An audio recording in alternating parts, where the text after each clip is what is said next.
The Watership Down podcast is intended for listeners who are familiar with the plot. There definitely will be spoilers.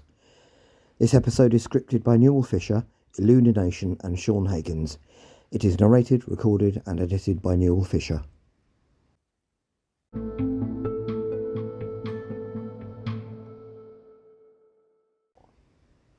Hello, and welcome to the Watership Down podcast episode 195, in which we'll be looking at the characters of Buckthorn, Silver and Pipkin. And I must warn you that this will be by far the longest episode yet, as I'm determined to get through looking at the 11 rabbits who leave Sandalford in the novel before episode 200.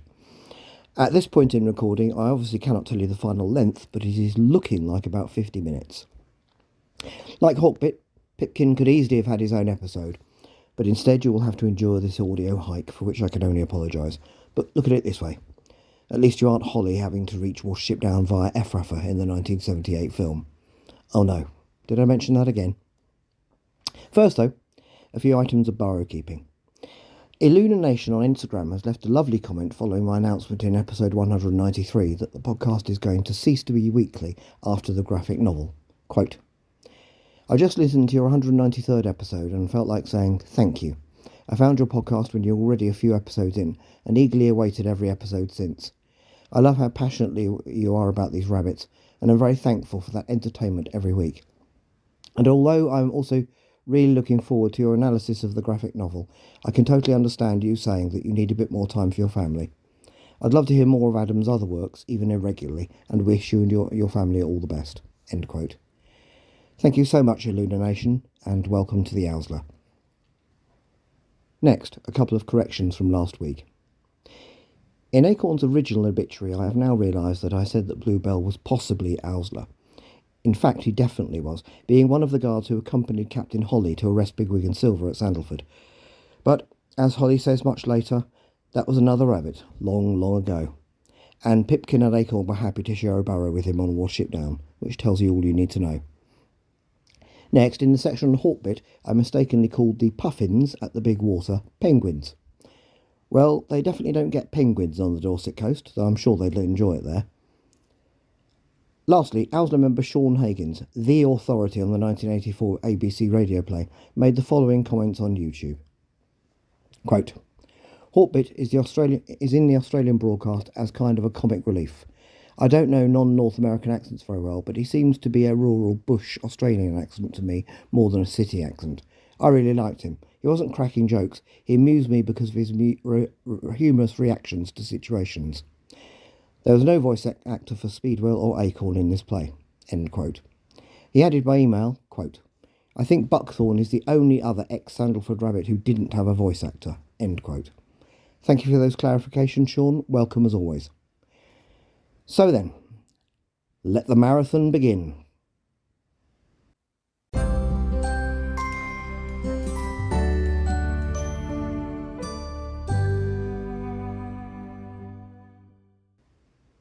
Buckthorn. Buckthorn is the second rabbit to speak in the novel at Watership Down after Blackberry, after they are both startled by Fiver's nervous behaviour. He arrives at the gathering of rabbits planning to leave Sandalford with Blackberry, Acorn and Speedwell. Hazel knows him as a tough rabbit, likely to get into the Owsler, but for some personal reason he has decided to leave. Hazel is glad of his company. He quickly proves his worth when Holly arrives with two other Owsler, attacking both of them as soon as Bigwig attacks Holly. Once over the River Enbourne, and after the crow attack, Buckthorn leads the way into the beanfield, not afraid to meet new hazards first. He is the first rabbit Hazel hands the watch over to once in the beanfield. On the common, Buckthorn disturbs a snake, which may indicate that he is scouting ahead again.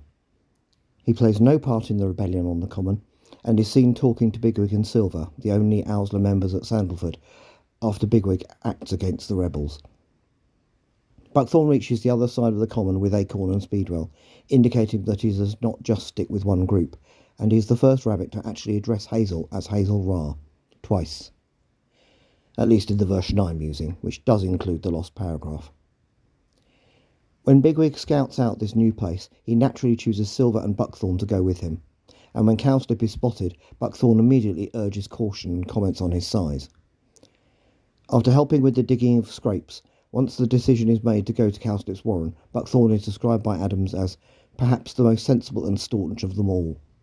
He is in the middle of the group, suggesting he sees no immediate hazard. In fact, once in the warren, he even has a playful scuffle with Cowslip himself, something true to rabbit behaviour that you won't see in any of the film portrayals. However, later he speaks up in favour of Ella when Cowslip is disdainful about the story of Ella and the King's Lettuce. Buckthorn is the third rabbit to try to dig the peg out after Bigwig's snaring before the smaller Pipkin has to take over. When Strawberry runs towards them, his erratic behaviour leads Buckthorn to ask if he might have the white blindness. When they are attacked by the rats in the barn, Buckthorn helps Bigwig and Silver recover their retreat, getting bitten on the foreleg in the process. In fact, Bigwig, still weak from the snare, knows he had to rely on them. Once in the rough holes on the scarp slope, Hazel tends to Buckthorn's wound, which does not seem to be infected. Buckthorn shares a burrow there with Hazel and the two smallest rabbits. He seems better now, and Hazel uses him as a sentry while work begins on the new warren at the top of the down. However, he makes sure to spend more time tending to Buckthorn's wound once they move to their new location, despite Holly and Bluebell having arrived. During Holly's retelling of the events at Sandalford, Buckthorn makes the connection to Dandelion of where they were when the rain began. Buckthorn gets involved in feeding the injured Keehar early on, and after a recovered Keehar finds a large warren to the south, he is chosen, alongside Silver and Strawberry, to accompany Holly on his delegation to the new warren. After the shooting of Hazel at Nuthanger, Buckthorn returns to Watership Down with the others with a wounded face. We learn from Holly that this happened as they made their break from Ephrata and were intercepted by sentries. Buckthorn had made it over the Iron Road despite blood almost blinding him when the messenger from Frith saved them.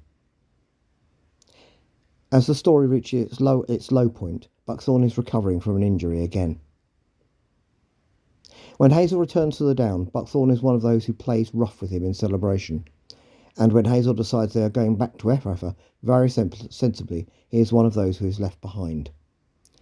While the expedition to Ephrata are at the River Test, we learn that Buckthorn is one of Keehar's favourites, alongside Bigwig and Silver. He prefers his rabbits to be straightforward. We next meet Buckthorn as the expedition returns from its ordeal at Ephrata and the River Test, with does and a buck from Ephrata. He is the first to greet Hazel Ra with Strawberry. And then the Ephratan Great Patrol arrives. Buckthorn and Silver maul two Ephratans who try to make their way down an apparently open run. As Buckthorn continues to guard Keehar's run, he reminds Hazel of the rats in the barn. However, he does not seem so optimistic this time. And, in his heart of hearts, neither is Hazel. He has to turn away from Buckthorn in this moment of despair in the face of such stoic bravery. Buckthorn keeps his post, despite Fiver's alarming fit, though it clearly stresses him. The Nuthanger party escape up the run Buckthorn has so bravely defended before it is finally blocked up. Buckthorn is last mentioned in the epilogue as being one of two rabbits from Watership Down who joined Groundsel of Ephrata at the new warren at Caesar's Belt. Buckthorn does not appear in a 1978 film, and there is no character who could be called his equivalent. In the 1984 radio play, he is mentioned as being one of the rabbits who leave Sandalford, and Bigwig urges him to attack Holly and the Owsler, but no voice actor takes his part specifically. We next meet him in Tales from Watership Down, as he enters the honeycomb at the end of Bluebell's telling of the story of King Ferocious in Chapter 3, to tell Hazel the rain has stopped. This is clearly before the founding of the warren at Caesar's Belt, and his next mention is in Chapter 14, as the founding of the new warren is given more detail. Buckthorn, Strawberry and Avens from Ephrata are listed as being the core of Chief Rabbit Groundsel's new Owsler for the new warren of Leflane. In Chapter 19 of Tales, the last chapter, Buckthorn arrives back at Watership Down with a message for Hazel Ra. It concerns Campion, whose role as Chief of Ephrata is not sitting well with him. This culminates in Campion's move to Watership Down, where he ends his days on wide patrol. When he arrives at Watership Down, Buckthorn is described by Richard Adams in terms that imply deep respect. The rabbit who nearly made it into the Sandalford Owsler has literally come a long way. In fact, if you think about it, he ends up a member of an Owsler in a warren further away from where he was born than any other rabbit in Watership Down. Buckthorn does not appear in the 1999 to 2001 TV series or in the 2002 or 2016 BBC radio plays. His first visual representation in a version of Watership Down is in the 2023 graphic novel. Just one of many reasons why it deserves praise.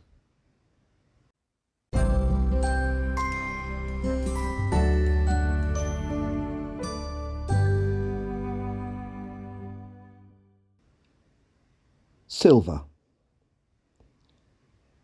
Silver was the only other member of the Sandalford Owsler to join those who left. His fur is grey with white patches, hence his name, and at the start of the novel he has been in the Owsler for only a month. He is also a nephew of the Threa Ra, the chief rabbit of Sandalford, and it seems he has struggled to find his feet. Bigwig also tells Hazel that he has been mocked for his colour and accused of only getting into the Owsler because of his uncle. When Captain Holly arrives, it is only apparently to arrest Bigwig and Silver, in Silver's case just for failing to report for duty. Oddly, Silver does not seem to join Bigwig in fighting Holly and the guards. We next hear from Silver at the River Enbourne, when Hazel tells him how glad he is to have Bigwig with them. Once the dog is spotted, Blackberry immediately chooses Silver to help Bigwig push the piece of wood out into the river with Fiver and Pipkin on it. However, after the confusion of what Blackberry is suggesting, it seems that Silver is not actually involved in pushing the makeshift raft, despite being a strong swimmer. Combine this with his non-involvement with fighting Holly, and we seem to have a strong rabbit at this point who lacks a lot of confidence. On the other side of the Enbourne, Silver stays awake with Bigwig while the others rest. He confirms to Hazel that this is deliberate. He is acting like an Owsler member. Once Hazel finds the beanfield, Silver wakes the others and encourages them to start off again. He also leads the way with Bigwig, and has almost reached the crest of the hill when the crow attacks Fiver and Pipkin. As Silver reaches the crow, it faces him squarely, causing him to hesitate again. Silver's lack of confidence seems to still be affecting him. In fact, Bigwig has to directly attack it to prevent it stabbing at Silver with its beak. When the rabbits hear the shotgun while in the beanfield, Hazel meets Silver right at the edge of the beans. He sensibly suggests going back to where they had been and waiting for everyone else, as it would be impossible to find them. When the situation is not urgent, Silver can have a very level head. At this point, it's the other kind of situation he needs to work on, as that will be of far more use given his size. Having watched Bigwig demonstrate how to deal with Fruidodil, Silver takes no part in the rebellion on the common, nor seemingly in putting it down. He is seen talking with Bigwig and Buckthorn, effectively this group's Owsler. Possibly, Bigwig is telling them to back him up in future, but we will never know. Later, during the worst of the crossing of the common, Hazel finds Silver crouching fearfully at the sound of his approach. However, it seems that Silver, along with Bigwig, makes it through the common just ahead of the others. As they celebrate making it across, Bigwig helps Acorn to get dry after he falls into a brook after trying to follow Speedwell. Bigwig then takes him and Buckthorn with him to scout out their surroundings. After Cowslip arrives, it is Silver who agrees with Cowslip as to the inadequacy of their scrapes, though he still continues working on them with some success. But he still argues for going to Cowslip's warren, pointing out that they are a large enough crowd to look after themselves and that rabbits aren't ill. How unfortunate it is that he was wrong about that. Later we learn that they effectively can be.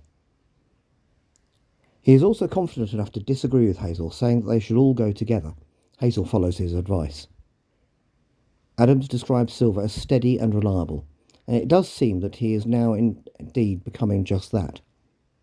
On unexpectedly entering the great burrow, Hazel wishes he had placed Silver just behind him, in a moment of panic, but all seems well. Hazel recalls Silver's work on their scrapes, in contrast with this comfortable place, but is also hesitant to describe himself as Chief Rabbit, thinking not only of Bigwig's reaction, but also of Silver's. Later, Pipkin compares the large rabbits of this warren to Bigwig and Silver, saying they don't seem like fighters. Silver clearly has a reputation despite his earlier hesitancy. And Bigwig tells Hazel that it is his and Silver's joint opinion that they are better off here, even if nothing bad happens at Sandalford.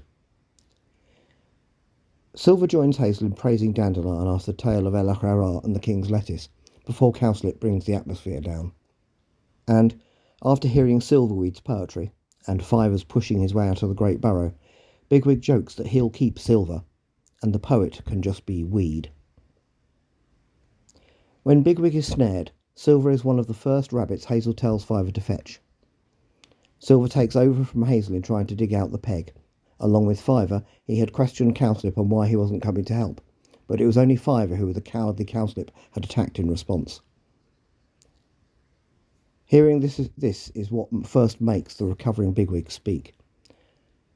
Silver urges Bigwig to shake off the now useless snare, in case it catches, displaying an awareness of how they work that all rabbits could do with. And when they see Strawberry approaching, the weakened Bigwig at first urges Silver to attack him. Silver stays with Hazel as Strawberry approaches, acting effectively in Bigwig's place, and speaks very harshly to Strawberry, telling him to go back to his doe, Neil Drohane. When Strawberry's reaction makes it clear what has probably happened to her, Silver seems to be about to answer unsympathetically before Hazel shows mercy. Nearly losing a fellow Owsler member he clearly respects has hardened him, it seems, and not before time. Before reaching Watership Down, Silver helps with the defence against the rats in the barn, without injury, and Silver has stood his ground. He is now a consistently effective part of the proto-Owsler, also directing the rest over open pasture to make their escape. Silver is keen to see the beach hanger on Watership Down, and immediately knows something very bad has happened when Holly turns up, knowing that he would never leave the Thrower. He offers Hazel advice about how much danger Kestrel poses to a grown rabbit, and is the first to point out the mouse, who Hazel then saves, knocking Silver over in the process. After Bigwig says he'd like to try standing up to Summerlil, Silver questions if he means such a bird. If so, he'd like to watch.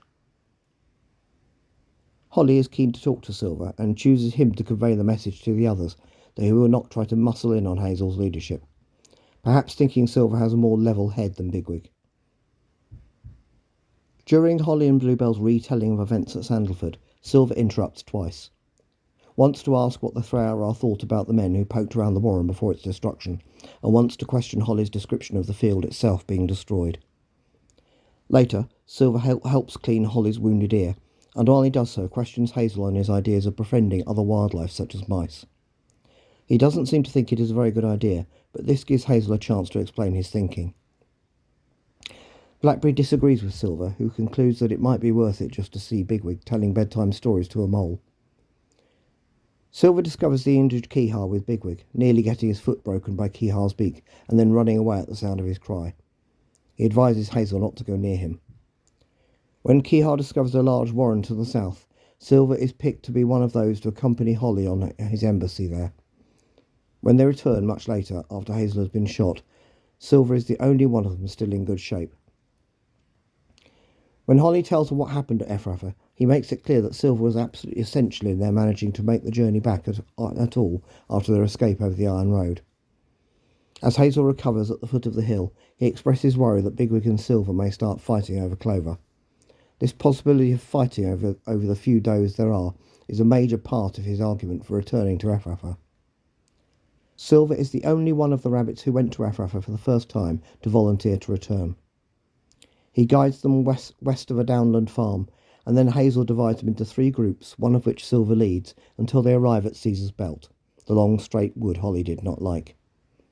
Hazel asks Silver if they are in wide patrol range yet, but he can't be sure. Hazel plans to use Caesar's Belt to skirt around Ephrafa so they can hide near it. Silver gives him a clear warning about how wide patrols operate. They won't even know they've been seen. When Bigwig deliberately makes himself visible to the fox, Silver offers to intervene, and he is the first to pragmatically suggest leaving when they think it has killed him. After Bigwig returns, Silver realises they are a lot closer to Ephrafa than he thought. He guides them to a cutting on the Iron Road, where they cross it. Once at the River Test, Silver finds some woodland away from the bank offering dry shelter. When the initial escape from Ephrafa has to be cancelled, Silver is tasked with getting the group back to the river. As Bigwig, still in Ephrafa, briefly considers just making a break for it with a couple of does, it is Silver's reaction to such a failure that is his main motivation to stick it out. When Keehar brings back Bigwig's coded message the following evening, it is Silver who is asked to try and guess Bigwig's intentions. Silver is put in charge of those who go to the railway arch. He leaves a line of rabbits widely spaced along the route to the river and to guide the does. Then he manages to link up with Bigwig after Keehar attacks Woundwort. Silver then runs backwards and forwards, shouting who to go to along the route. Bluebell spots the Afrafans trying to flank them under cover, but Silver, helped by Keehar, manages to get them all to the punt, even though the group are spread out. Once the punt have floated away and become stuck at a bridge, Silver seems unsure what to do. But once Hazel has been persuaded to swim through the bridge by Keehar, his sense returns as he says not to all swim without the does. He is also tending to Bigwig's wounded shoulder and swims through the bridge last along with Fiver. When Campion intercepts them on the return journey to Watership Down, Silver has the presence of mind to say that he has sent for Keehar, even though he has left them. Once back on Watership Down, Silver joins Blackavar and Holly on a patrol just for the challenge. Then the Afrafans arrive. Silver helps repel an initial attack with Buckthorn down an open run. Later, Silver is put in charge of getting all the rabbits except Bigwig and the unconscious Fiver behind the blocked sleeping burrows. Once the battle is over, Silver is part of a discussion about all that has happened, that includes the captured Efrafan Groundsel, who joins the Warren. He takes offence at Groundsel's suggestion that General Woundwort is not dead, but Hazel cuts him short. On their own, Silver says to Hazel that Bigwig had beaten Woundwort before the dog arrived. Silver suggests Silflay at the place where they found Keehar, and they creep up on Vilthuril as she tells her litter a tale of Elachara that sounds strangely familiar. When one of the litter senses an approaching horse rider, Silver's last words are to comment on young Freyar's abilities, apparently inherited from his father Fiver. The Silver of the 1978 film is as different from the Silver of the book as the Hawkbit of the 1990-2001 TV series is from the Hawkbit of the book. He is not an Owsla member, despite being quite large, and he sort of takes the place of Acorn, Speedwell and Hawkbit as a kind of collective curmudgeon, though perfectly capable of bravery. Why the makers of that film did this, I've no idea. They could just have included one of the rebels on the common. Silver is one of the two rabbits to comment on Fiver's jumpiness at Sandalford, along with Blackberry. He says Fiver was the runt of his litter. After Fiver's vision, Silver is one of the rabbits who is curious about what is going on. When the rabbits gather to leave, this Silver, despite not being Owsla, is still due to be arrested, as they're all in trouble in this version. He has already warned that Toadflax is onto them, and when Holly turns up on his own, it is Silver who points this out, before Bigwig attacks Holly. Silver begins to act in an Owsla-like way by backing up Bigwig when he says they need to rest when they reach the wood. At the Endbourne, he says they can't just stay where they are, and Silver helps Bigwig push them with the makeshift raft across the river. As they approach the road, Silver questions where they are going. Later, in the rain, Silver causes a miniature version of the revolt on the common. Oddly, he is joined by Pipkin and Blackberry. As Silver begins to press his point and Bigwig begins to push back, the arrival of Cowslips puts this to an end. Silver's laid-back comment that it might be drier in Cowslip's Warren is one of the best moments for this version of him. Once in Cowslip's Warren, Silver suggests Hazel tell of their adventures. This suggestion gets an awkward response. Instead, Cowslip quotes Silverweed, who doesn't appear. Silver looks like he finds the poetry boring. Later, Silver is one of the first to arrive at Bigwig's snaring, Hazel having asked for him by name. He seems clueless about the snare, but as soon as Blackberry suggests digging the peg out, he is on the case.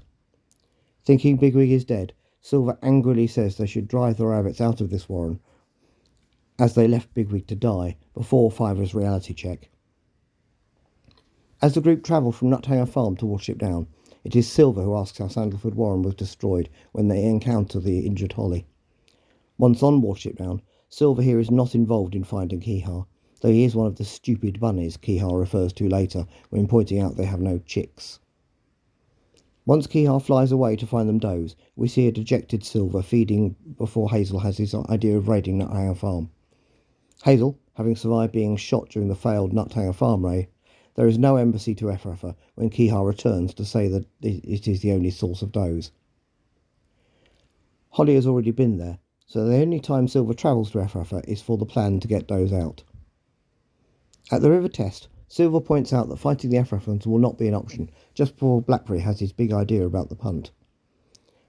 As the thunder breaks, Hazel tells Silver to go to the Iron Road to check if he can see any escapees. This echoes his role in the book. After Kihar attacks Woundwort, Silver links up with Bigwig, congratulating him on his achievement, and then he encourages the Does to get on the boat. Once back on Watership Down, it is Silver who raises the alarm about the Efrafans arriving. Later we see him blocking runs and taking Fiver's vision of the dog in his stride. And that is the last time we see this cynical yet brave version of Silver. In Tales from Watership Down, Silver asks a question about the tale of King Ferocious and comments on the unintelligibility of Kihar's friend Lekri. He also comments that the doe Flyeth will make a very good chief rabbit after she leaves, as long as she has a male counterpart. This potential sexism leads to the idea of Hagins becoming co-chief rabbit with Hazel. Later, Hazel takes Silver with Blackberry on the look around Nuthanger Farm. Hagins then has to deal with emergency on her own, and Silver joins Hazel in looking out for her return. Silver tries to warn Sandwort's mother Melsa about her son's attitude, and has to deal with several incidents of his reckless attitude. Eventually, Sandwort learns the hard way. Silver does not appear in the 1999 to 2001 TV series. He next appears in the 2002 BBC radio play, being played by a named cast member. It is Silver who finds the rough holes halfway up Watership Down. Here he's very much Owsler. Silver also appears in the 2016 BBC radio play, though his inclusion in Those Who Left Sandalford is not obvious for a while. Here, Silver is injured getting out of Efrafa, but still returns to fulfil his role in the escape. Silver does not appear in the Netflix version of Watership Down. His latest appearance is in the 2023 graphic novel, in which he seems to be back to his original self. Overall, Silver is an impressive character, perhaps overshadowed by Bigwig. While he lacks confidence at first, this quickly improves in the face of harsh experience. And while his personality and status change in the 1978 film is a bit strange, in the end, even that Silver shows what he is made of.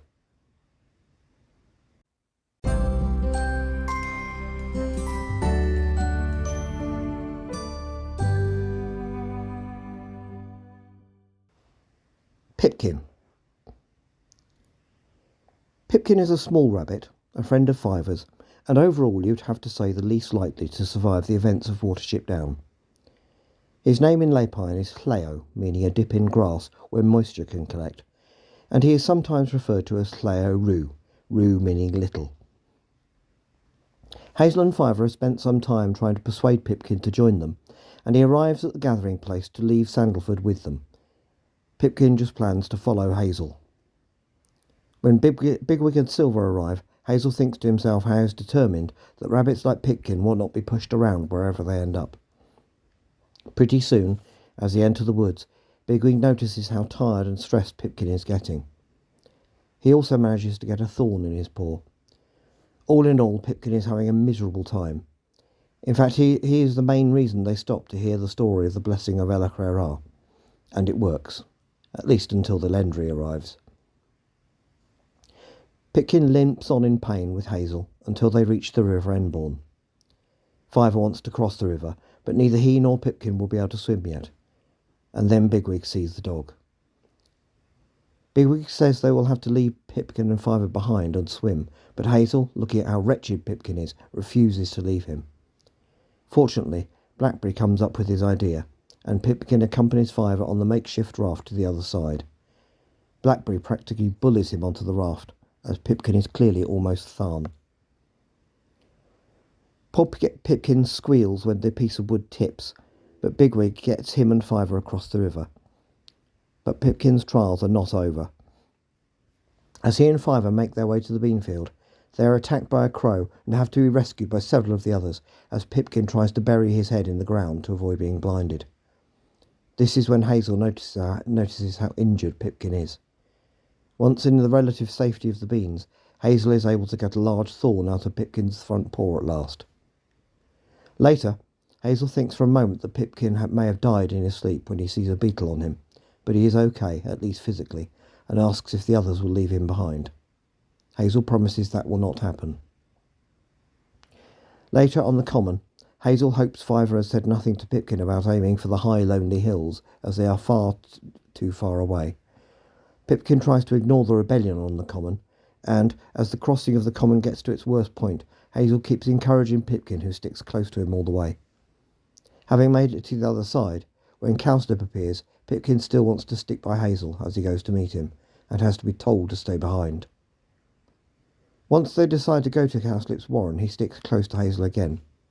Pipkin follows Hazel into the great burrow, the unexpected size of which causes Hazel to panic and wish he had a larger rabbit at his back. However, once they are convinced there is no danger, Pipkin is at ease away from Hazel among these larger rabbits. But as the strangeness of their hosts begins to become apparent, Pipkin's view of them is the most interesting, as he says that in spite of their being nice and kind, they put him in mind of trees in November. He also notes how, in spite of their size, he doesn't think they can fight. Away from the stresses of the journey, Pipkin displays a perceptive and intelligent mind.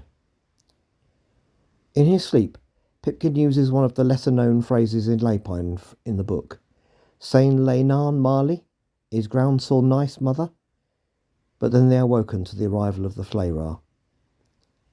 Pipkin goes along with Hazel's excitement at this new warren, trying to help carrying the Flayra back to the warren. When Bigwig is snared, Pipkin reports Cowslip telling Fiver to stop talking about it. After Buckthorn can chew no further through the peg of the snare, Pipkin goes in next, followed by Fiver. When they think Bigwig is dead, Hazel distracts the group by telling Pipkin harshly to clean the blood off his face, showing how hard the chewing of the peg had been. Pipkin then recounts the entire story of Cowslip's refusal to help and assault on Fiver.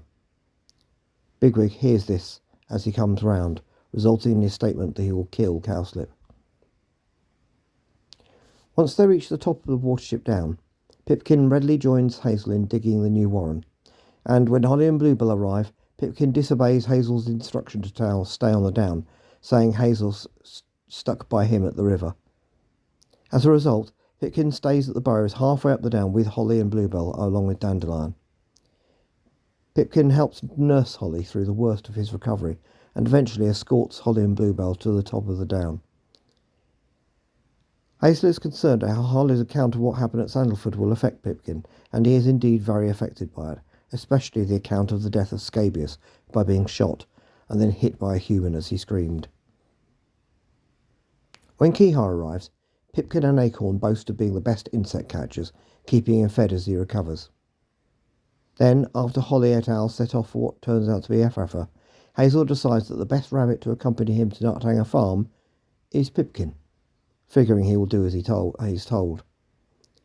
Pipkin is understandably nervous, but Hazel insists only he will do, which is enough to persuade him.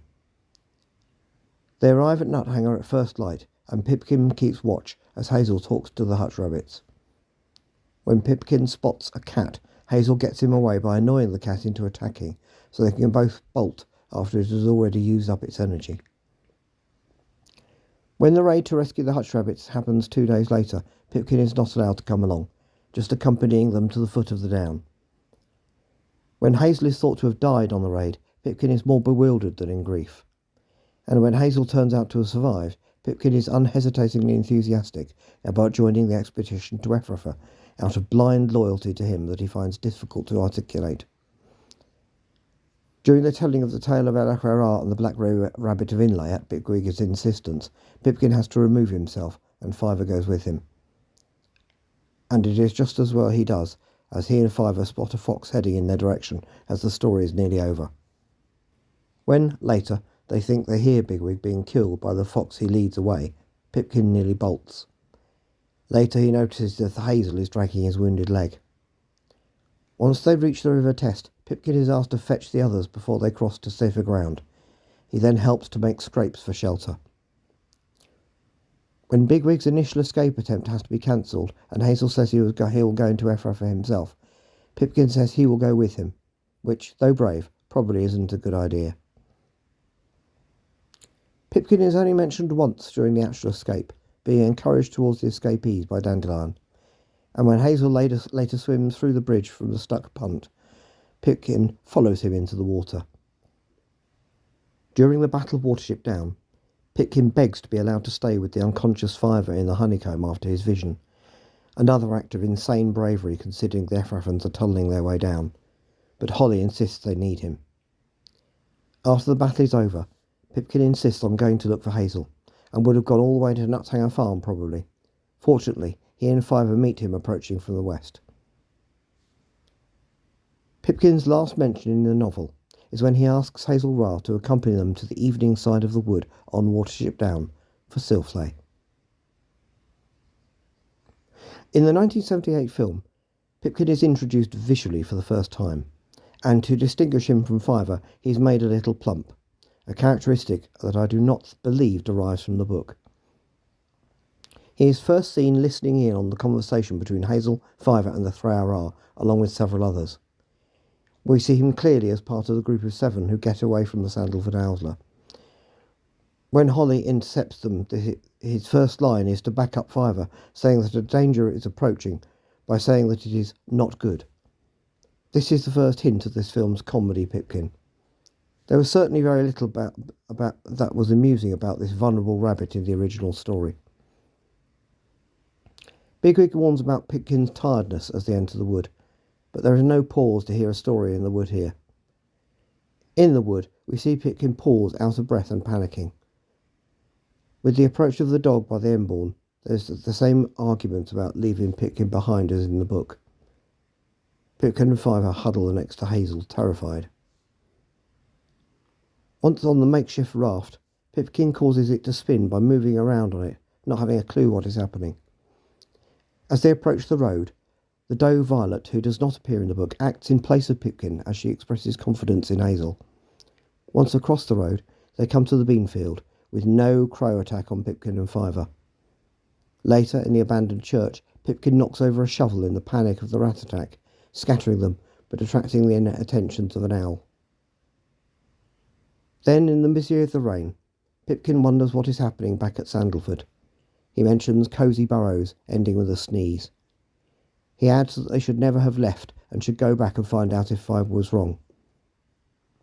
This is the film's version of the rebellion, with Silver and Pipkin strangely taking the place of the absent Hawkbit, Speedwell and Acorn, and Blackberry and Dandelion also chip in. But this rebellion is ended with the arrival of Cowslip. When he says he doesn't want anything from them, Pipkin says, "What about the others?" which produces the statement about plenty of empty burrows that scares Fiver. Pipkin comments on Cowslip's funny smell. However, he also asks what will they think of them if they don't go to Cowslip's warren. Later, having entered the warren, Pipkin gets his excellent line about trees in November during the famous sequence where the camera circles them feeding. During Cowslip's summary of a Silverweed poem, Pipkin looks a bit afraid of what he is hearing. When Bigwig is snared, Blackberry tells Pipkin to don't go into the peg hole after Silver, and we see his legs waving in the air in a slightly comedic fashion. He comes up saying it is nearly through, and a thinner Fiver follows him in. With Bigwig apparently dead, Pipkin joins Silver in the anger at Cowslip's warren. Blackberry and Dandelion also join in, until Fiver's intervention. Later, as the rabbits rest near Nuthanger Farm, there is a major change from the running order of the book, as Hazel decides to take a look at the farm with Pipkin now, rather than far later when they have reached Watership Down and Holly is on the way to Ephrathah. This raid is very close to the book, except that Pipkin points out that the humans are up when we hear the BBC Home Service on a radio. Pipkin's confirmation that he will tell Hazel if he sees a cat is also made a bit comedic. When the cat promptly arrives, Pipkin looks at Hazel as if he is mad when he taunts it and manages to knock a dustbin lid as they escape, which brings Lucy the farm girl to the door to admonish Tab the cat. In the ditch near Nuthanger, back with the rest of the group, Pipkin cowers by Hazel and asks if the approaching Holly is another cat. He then gets even more scared when Bigwig cowers behind all of them when he hears his name called out. After Holly's terrible accounts of Sandalford and Ephrathah, we see Pipkin puffed out by the effort of climbing Watership Down, with Hazel checking in on him. Indeed, he is the last rabbit to join the famous tableau on the top of the down, just after Blackberry delivers the news of the ready-made warren. As Keehar is found injured, Pipkin joins those who approach him. When Kihar says he was attacked by the farm cat, Pipkin comments ironically on how they know her. Later we see Pipkin and Dandelion playing chase as Kihar eats a butterfly. All is well on Watership Down. For now. Pipkin is present at Kihar's stupid bunnies diatribe and is scattered out of the way as Kihar runs to take off so he can find the more does. With Nuthanger Farm raided unsuccessfully for does, Hazel returned from the dead and Kihar returned to say Efrafa is their only option. Pipkin trembles by Silver as Holly warns that going to Efrafa might very well get them all killed. In the 1978 film, Pipkin plays no significant role in the journey to Efrafa or the escape of the does.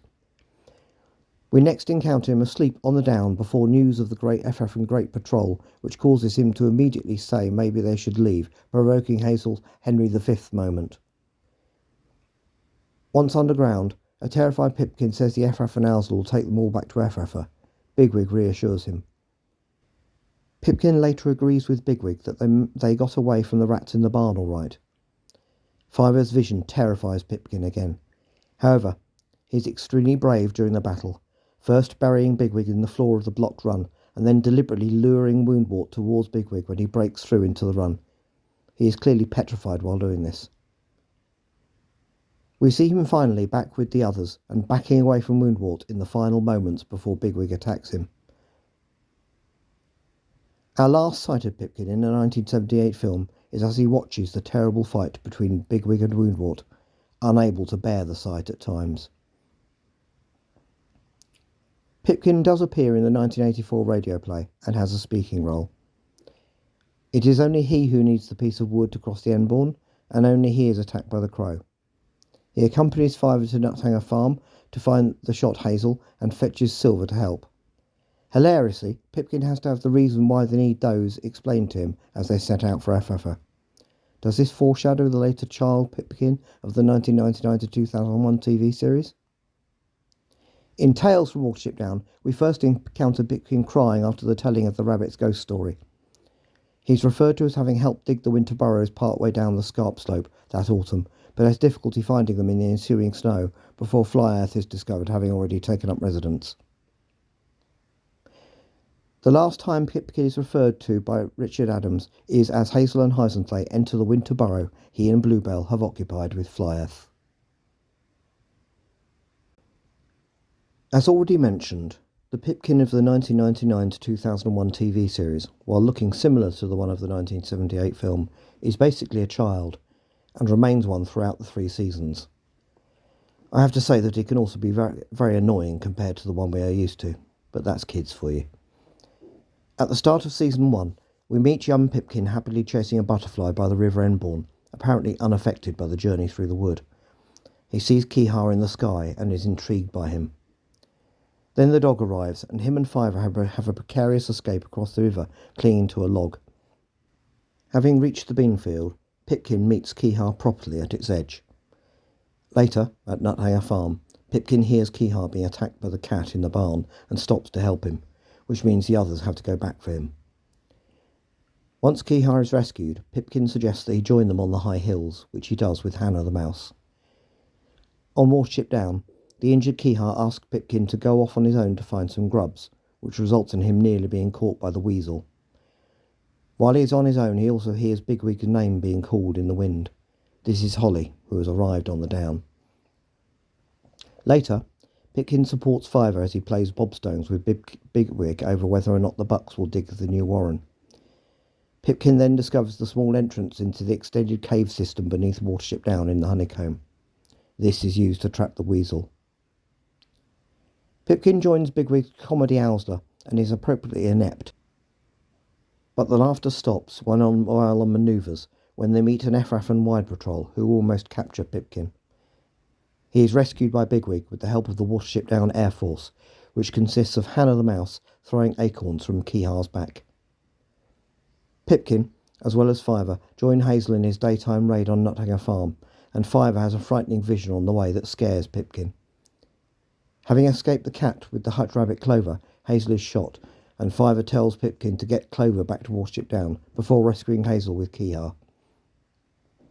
Despite his Owsler training, Pipkin stays behind as the rabbits go to Ephrata to rescue Primrose and Blackavar. With the rescue over, the weasel returns to Watership Down, and Pipkin begins to display his superpower of being able to communicate with other wildlife to warn them. When the huge underground cave system is discovered, Pipkin gets superstitious at the rabbits who seem to have disappeared, saying it was the black rabbit. He explores the caves with Dandelion, eventually coming across the hole that light spills through, making him think they have seen the black rabbit themselves. Having discovered the hidden river entrance that gives easy access to Ephrata, Pipkin manages to get himself swept away while the others are secretly meeting with Campion. He is captured by Vervain and taken to Ephrata. As Season 2 begins, Pipkin displays a lot of bravery in Ephrata by winding up Vervain, who has been ordered to look after him well by Woundwort. He tells Woundwort that his mother and father were killed by a weasel, which triggers a traumatic memory for Woundwort, his mother having died the same way in this version. Pipkin seems sympathetic. While Pipkin has fun humiliating Vervain to Woundwort's amusement, Hannah and Kihar tell the local wildlife of his abduction. Pipkin is friend to many creatures, it seems. Pipkin tells Vervain that the Ephratans only follow Woundwort out of fear, and Woundwort lets him do so. Woundwort asks Pipkin why he isn't afraid. He replies that he is, that the general will find out where their warren is. But Bigwig always tells him to use his fear to make him stronger. After Woundwort opens up to Pipkin about his past, Pipkin asks if that is why he wants everyone to be afraid of him. This hits a little too close to home. Woundwort's demand was to exchange Pipkin for Hazel, Bigwig and Fiver. The rabbits of Watership Down pretend to go along with this, laying traps at the field where it is supposed to happen with their fellow wildlife. Having horrified Pipkin with the terms of the exchange, Woundwort lies to Pipkin that he could make Watership Down a strong warren like Ephrata if he lets him know where it is. Pipkin, who tries to make a run for it, refuses again, saying that Woundwort doesn't need to be afraid anymore. He isn't in a cage. Campion, who is holding Pipkin, quietly tells him he is a friend. At the exchange, Pipkin tells Hazel he doesn't want to leave him as they meet. Hazel, thinking of the carefully laid plan that is in place, fiercely orders him to do as he is told. The plan works, and ends up with Woundwort pinned under a tree branch. Bigwig is about to kill him when Pipkin places himself between them, saying war isn't the way. One of his more annoying moments. While it is all very virtuous for the consumption of children, Woundwort will not give up trying to destroy Watership Down. Ever. It is too late. The Ephratans are approaching again. They have to leave. Later, Hazel points out that Woundwort would have killed them. But Pipkin replies they are not like Woundwort. Suffice to say, Pipkin's pacifism does not apparently last in the long run.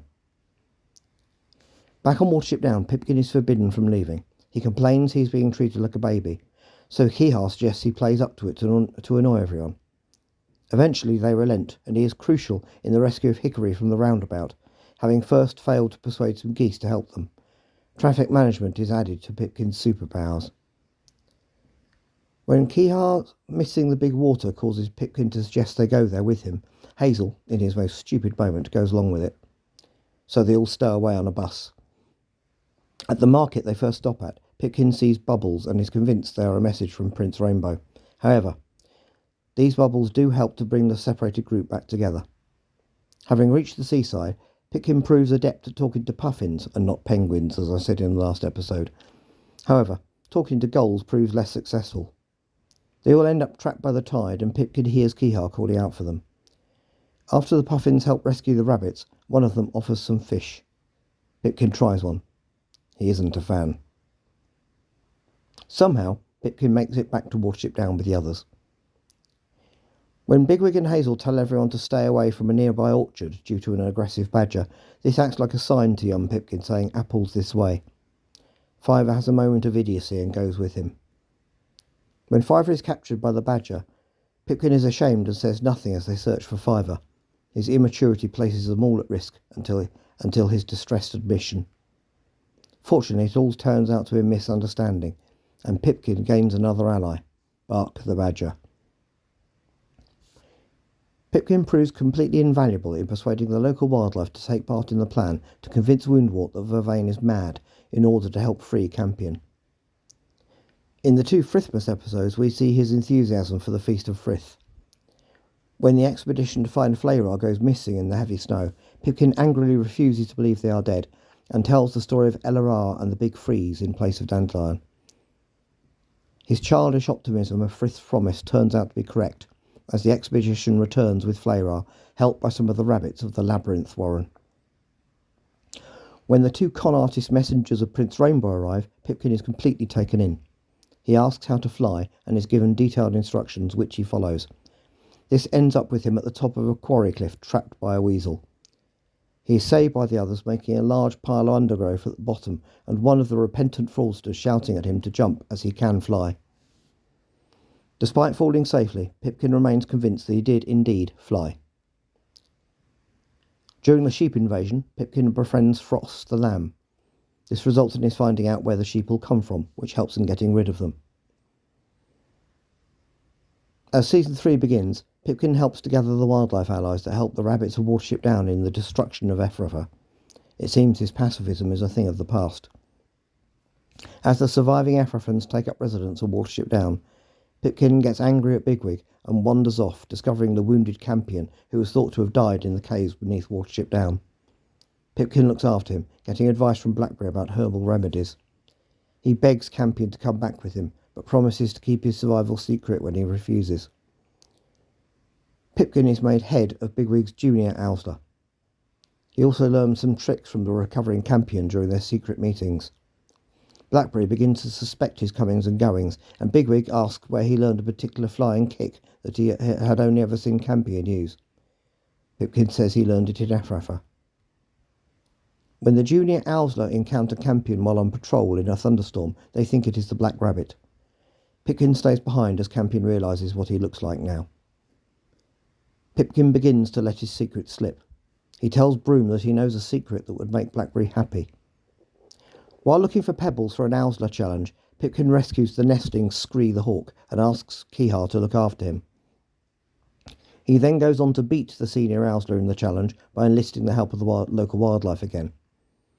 After Keehar teaches Scree to fly, he becomes an ally of the rabbits on Watership Down. All thanks to Pipkin. During an expedition to Redstone, Pipkin lets slip to Blackberry that Campion is still alive. She immediately disappears. The secret is out. We next see Pipkin waking up Fiver as the captured Silverweed takes over his sight. He takes part in a scouting mission to Darkhaven and says they must take the spy Spartina back to Watership Down when she pretends to fall down a slope. Good job, Pipkin. He makes up for this by being invaluable in gathering wildlife allies for the approaching battle with Darkhaven. He also persuades Hannah the Mouse to trust Scree the Hawk, who is effectively Keehar's replacement, and says he has promised not to eat her. Meanwhile, Campion begins to see a pattern of events, beginning with Pipkin befriending Scree. Pipkin plays an active role in the final battle of Watership Down, effectively being a lieutenant in charge of wildlife. His last conversation is with some rabbit kittens underground, as he says they shouldn't hate Woundwort, they should feel sorry for him. Pipkin is named in the 2002 BBC radio play in a non-speaking role. For example, Dandelion accompanies Hazel to Nuthanger Farm instead, and Silver says he will go with Hazel into Ephrata. He does not appear at all in the 2016 radio play or the 2018 Netflix series. So that's Pipkin. I think overall that his character varies less than Hawkbit's, with his childishness often echoing his vulnerability as a small adult in the original. But the adult Pipkin, once free from injury and exhaustion, is clearly more intelligent, even bearing in mind the age difference. It is a shame that he seems to be an easily sacrificed character, as he signals that a small rabbit doesn't have to be psychic to survive on Watership Down.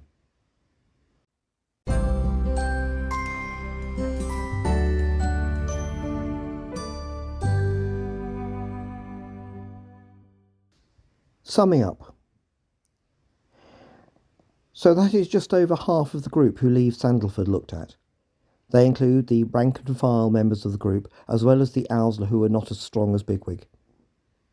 The remaining 5 members of the group might be labelled the elite, or we could use less hierarchical terms, one of which is the functional members of the group, or even talented.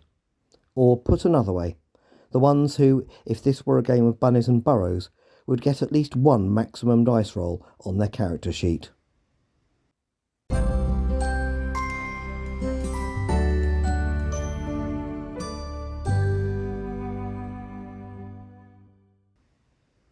Next time, we look at Dandelion and Blackberry.